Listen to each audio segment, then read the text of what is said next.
Hello student, आप सब कैसे हैं? आशा करते हैं अच्छे होंगे। स्टूडेंट, इस वीडियो में हम देखते हैं कि समतल दर्पण द्वारा प्रतिबिंब का बनना। मतलब समतल दर्पण में हम एक प्रतिबिंब को किस तरीके से बनाएं। बहुत ही आसान है वैसे देखा जाए तो। और हम जानते हैं कि स्टूडेंट जो समतल दर्पण होता है एक तरीके से प्लेन होता है ना। तो हम एक तरफ से जैसे M1 और M2 हमारा एक समतल दर्पण है और इसमें हमने ये अविलंब बनाया है। अविलंब क्या होता है? ये 90 अंश का ये एंगल बनाता है यहाँ पर। ठीक, तो एक तरफ से इसमें क्या होती है? आपकी पॉलिश होती है। हमने इसको पॉलिश कर रखा है जिससे हमारा प्रकाश जो है आर पार नहीं हो, मतलब इस दूसरी ओर नहीं जाए। ठीक, तो इसमें हम क्या करते हैं? प्रतिबिंब का निर्माण करते हैं। ठीक, अब स्टूडेंट बात ये है, किसी भी वस्तु से जब वो प्रकाश की किरणें आती हैं, माना कि हमारे पास कोई एक वस्तु है, ये कोई हमने मान ली कि ये कोई हमारी ये वस्तु है, यहाँ पर ये हमारी वस्तु हो गई। इसका नाम दे देते हैं सर ये वस्तु है इस बिंदु पर। ठीक, और थोड़ी देर के लिए इसको हम ए नाम दे देते हैं, यानी ए पर कोई हमारी वस्तु रखी हुई है। ठीक, जब ये वस्तु है तो अब जब हम दर्पण पर प्रकाश किरणों को आपतित करेंगे तो वैसे देखा जाए तो प्रकाश की अनंत किरणें आएंगी, अनंत किरणें पड़ती हैं। लेकिन हम यहाँ पर अपने इस बोर्ड पर या फिर इस पृष्ठ पर अनंत किरणों को आप नहीं ड्रॉ कर सकते। तो मिनिमम जो है कम से कम 2 किरणें इस दर्पण पर गिरना अति आवश्यक है ना। तो हम क्या करते हैं, इस पर हम 2 किरणें डालते हैं। एक स्टूडेंट हम क्या कर रहे हैं, इस तरीके से यहाँ पर इस दर्पण पर अविलंब की तरह, मतलब 90 अंश का कोण बनाते हुए एक प्रकाश की किरण हमने डाली, मतलब ये प्रकाश की किरण इस पर आपतित हुई। और हम जानते हैं कि स्टूडेंट जब किसी भी दर्पण पर कोई भी प्रकाश की किरण अविलंब पर आपतित होती है तो अविलंब पर तो आपतित हुई, क्योंकि ये हम जो भी ये टॉपिक पढ़ रहे हैं वो प्रकाश के परावर्तन की घटना में पढ़ रहे हैं, है ना। तो अब ये अवलंब पर आपतित हुई तो ये वापस भी उसी एंगल से होगी, मतलब वहीं से वापस हो जाएगी, है ना। मतलब जिस एंगल से आई थी उसी एंगल से वापस हो गई। और हम जानते हैं कि ये यहाँ पर आपतन कोण और परावर्तन कोण क्या होगा, यहाँ पर 0 होगा। तो ये प्रकाश की किरण वापस हुई। ठीक, अच्छा, एक प्रकाश की किरण हम और डालेंगे। ये तो एक ही प्रकाश की किरण हुई, है ना। तो दूसरी किरण हम क्या करें, इस वस्तु से इस आपतन बिंदु पर यहाँ पर डाल दें हम। देखो ये प्रकाश की किरण कुछ इस तरीके से आएगी, जैसे कि ये यहाँ पर डाल दी हमने। ये प्रकाश की किरण आपतित हो गई और इसको हम इस तरीके से तीर के द्वारा ये बना देते हैं। अब ये अविलंब है और ये आपतित किरण हुई, है ना। अविलंब और आपतित किरण के साथ जो कोण बनता है उसे हम क्या कहते हैं, आपतन कोण, मतलब ये कोणाई हो गया। ठीक, अब इसका परावर्तन भी होगा इस बिंदु से, है ना। तो जिस बिंदु से आई थी, है ना, वहीं से इसका क्या हो जाएगा, परावर्तन हो जाएगा। ये इसका क्या होगा, यहाँ पर प्रकाश का परावर्तन होगा। मतलब अंदाज से हम उतना ही एंगल इसको बना देते हैं। मतलब ये प्रकाश की किरण देखिए ये परावर्तित हो जाएगी, मतलब ये उसी माध्यम में वापस हो जाएगी। इस किरण का नाम क्या होगा, परावर्तित किरण।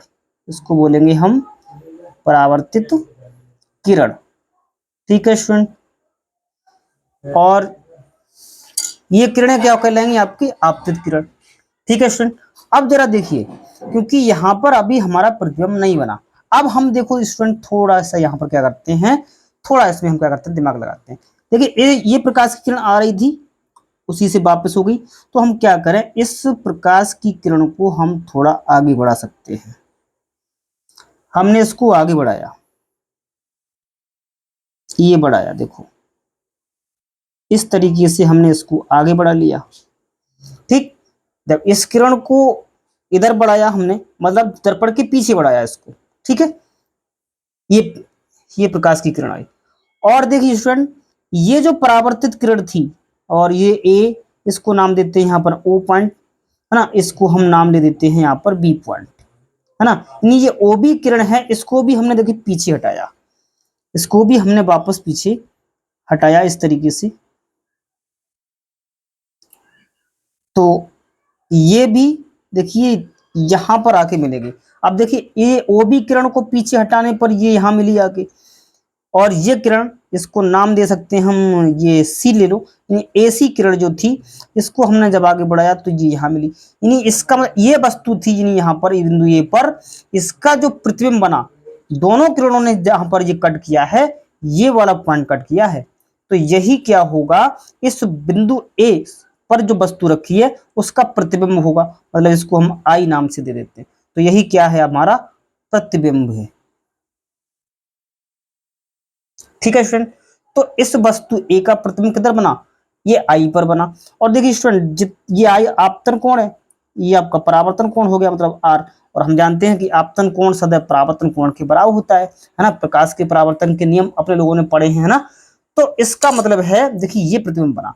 अब स्टूडेंट यहां तक हमने इसको आसानी सीखा किस तरीके से प्रतिबिंब बनाते हैं, है ना। अब इसकी कुछ विशेषताएं होती हैं वो भी हम पढ़ लेते हैं। जैसे समतल दर्पण की विशेषताएं, नंबर 1, प्रतिबिंब सदैव आभासी होता है। देखिए स्टूडेंट आभासी इसलिए है क्योंकि देखिए इसको हमने वास्तव में नहीं मिले। अब हम जानते हैं जब किसी भी दर्पण से प्रकाश जब भी किसी दर्पण पर प्रकाश किरणें वास्तव में मिलती तो वहां पर प्रतिबिंब वास्तविक होता, लेकिन यहाँ ये आभासी हो रहा है, मतलब ये आभास इसलिए हो रहा है क्योंकि इसको हमने पीछे जबरदस्ती हटाया है ना। तो ये काल्पनिक तरीके से एक तरीके से रेखा बनाई है यहाँ पर पीछे, है ना, तो ये प्रतिबिंब कैसा कहलाएगा, आभासी, लेकिन सीधा है ना, क्योंकि हम देखते हैं कि इस वस्तु का प्रतिबिंब ये है तो वे उतना ही तुम्हें ये यहाँ पर दिखाई देगा, मतलब जितनी दर्पण से ये प्रतिबिंब की दूरी है, सॉरी ये वस्तु की दूरी है, उतने ही ठीक सामने ये प्रतिबिंब आपको दिखाई देगा। तो ये किस तरीके से लिखा है कि प्रतिबिंब सदैव आभासी, सीधा तथा दर्पण के लंबवत। देखिए यहाँ पर क्या होगा, ये दर्पण के लंबवत होगा, ठीक है, ये दर्पण के लंबवत ठीक पीछे उतनी ही दूरी पर बनता है जितनी दूरी पर वस्तु दर्पण के सामने रखी हुई है। देखिए स्टूडेंट ये जो वस्तु रखी थी बिंदु ए पर, है ना, ये दर्पण से जितनी दूरी पर रखी थी, मतलब ये दूरी यहाँ से लेकर एसी जितनी दूरी है उतनी ही दूरी ये होगी, मतलब आई और सी ये दूरी उतनी ही होगी, है ना। तो इसका मतलब है ये पहले ही बात आपने समझ रखी होगी, है ना। अच्छा दूसरी बात इसमें हमें मिलेगी सीखने को कि प्रतिबिंब का आकार वस्तु के आकार की बराबर होता है। इस बात को स्टूडेंट नोट रखना, यानी समतल दर्पण में जो प्रतिबिंब का आकार होता है वो वस्तु के आकार के बराबर ही होता है ना। कभी कभी आपका एक नंबर में विकल्प आपका यहां से बन जाता है कि समतल दर्पण में प्रतिबिंब का आकार किस तरीके का होता है, कितना होता है, तो आप कह सकते हो कि समतल दर्पण में जो प्रतिबिंब का आकार है वो वस्तु के आकार का होगा, है ना। तो दूसरी बात भी अपने लोगों ने यहाँ सीख ली।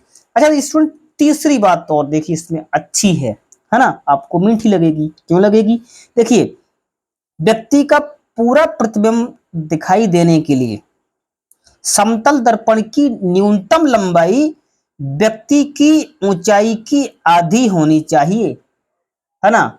ये क्यों, जैसे कि हमारी अगर अपनी ऊंचाई अगर जैसे 6 फीट है ना, अगर अपनी ऊंचाई अगर 6 फीट है या फिर 5 फीट है, तो हमें अपना पूरा प्रतिबिंब देखने के लिए जो समतल दर्पण होगा तो उसकी न्यूनतम लंबाई उसकी आधी होना चाहिए। न्यूनतम, ये न्यूनतम है, मतलब अधिक से अधिक कितनी भी हो, लेकिन न्यूनतम कितनी हो जिससे हम अपना प्रतिबिंब पूरा देख सके, है ना। तो न्यूनतम के लिए कितनी सीमा है, मतलब आपकी लंबाई की आधी होना चाहिए, मतलब जैसे हमारी लंबाई 5 फीट है तो जो समतल दर्पण होगा उसकी जो लंबाई है वो कितनी होना चाहिए, कम से कम 2.5 फीट होना चाहिए, है ना। तो इतनी बात जो है आप याद रखना। अच्छा फोर्थ नंबर हमसे क्या कह रहा है, फोर्थ नंबर कह रहा है समतल दर्पण की फोकस दूरी अनंत होती है। ये बात भी स्टूडेंट नोट रखना कि समतल दर्पण की फोकस दूरी कैसी होती है, अनंत होती है। ये एक नंबर का विकल्प आपका यहां से भी उठ जाता है कभी कभार, है ना, कि समतल दर्पण की फोकस दूरी होती है ना। तो आप नोट रखना कितनी होती है, अनंत होती है, इन्फिनाइट होती है। ठीक है, तो इस तरीके से आपकी विशेषताएं कुछ इंपोर्टेंट थी वो हमने आपको करा दी। और स्टूडेंट ध्यान रहे, इस समतल दर्पण से 1-2 नंबर का प्रश्न आपका एग्जाम में अवश्य पूछ लिया जाता है। तो उसका जो है आपने प्रतिबिंब बना लिया, ठीक है, और इसकी विशेषताएं लिख ली, है ना। तो इसको आप नोट करें, फिर हम आपका एक जो है प्रश्न भी इस पर आधारित जो है कराएंगे। स्टूडेंट एक हम जो है इस पर आधारित एक आपका हम प्रश्न कराते हैं। और हमारा प्रश्न किस तरीके से है, कह रहा है कि एक व्यक्ति की ऊंचाई 170 सेंटीमीटर है, उसे अपना पूरा प्रतिबिंब देखने के लिए कम से कम कितने ऊंचे समतल दर्पण की आवश्यकता होगी। तो स्टूडेंट देखिए, अभी हमने आपको समतल दर्पण की जो विशेषताएं पढ़ाई थी, वहां पर एक बात बताई थी कि समतल दर्पण के में अपना पूरा प्रतिबिंब देखने के लिए अपने लंबाई का आधा समतल दर्पण अवश्य होना चाहिए। मतलब अगर हमारी ऊंचाई अगर 5 फीट है ना, तो समतल दर्पण कितना होना चाहिए, उसका आधा होना चाहिए, है ना, मतलब व्यक्ति की ऊंचाई का आधा होना चाहिए। तो यही बात यहाँ पर दे रखी है ना। तो हमारा जो फॉर्मूला यहाँ से बन जाएगा स्टूडेंट, कि हमें किसकी आवश्यकता है, समतल समतल दर्पण की आवश्यकता होगी, मतलब कितने ऊंचाई की, ठीक, कम से कम, है ना। तो हम कैसे लिखेंगे, समतल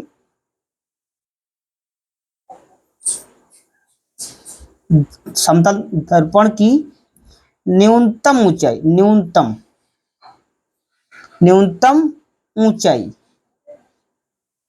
अधिकतम स्टूडेंट कितनी हो सकती है, तो न्यूनतम ऊंचाई कितनी, मतलब व्यक्ति की ऊंचाई, व्यक्ति की ऊंचाई, यहां पर हमने लिखा व्यक्ति की ऊंचाई और बटे में कितना लिखा, 2, मतलब व्यक्ति की ऊंचाई का आधा होना चाहिए।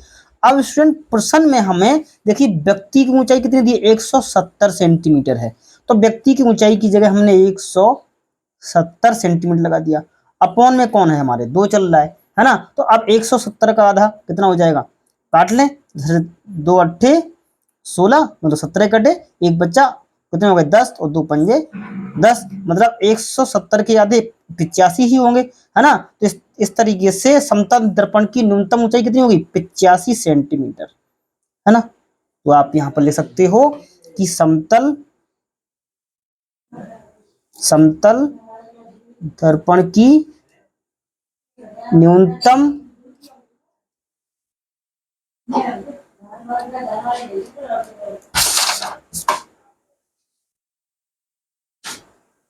न्यूनतम ऊंचाई बराबर 85 सेंटीमीटर। ठीक है स्टूडेंट, तो इस तरीके से आपका ये प्रश्न करा दिया। तो उम्मीद करते हैं कि आपको ये वीडियो पसंद आया होगा। ठीक है, इसे आप अच्छे से नोट करें स्टूडेंट, है ना।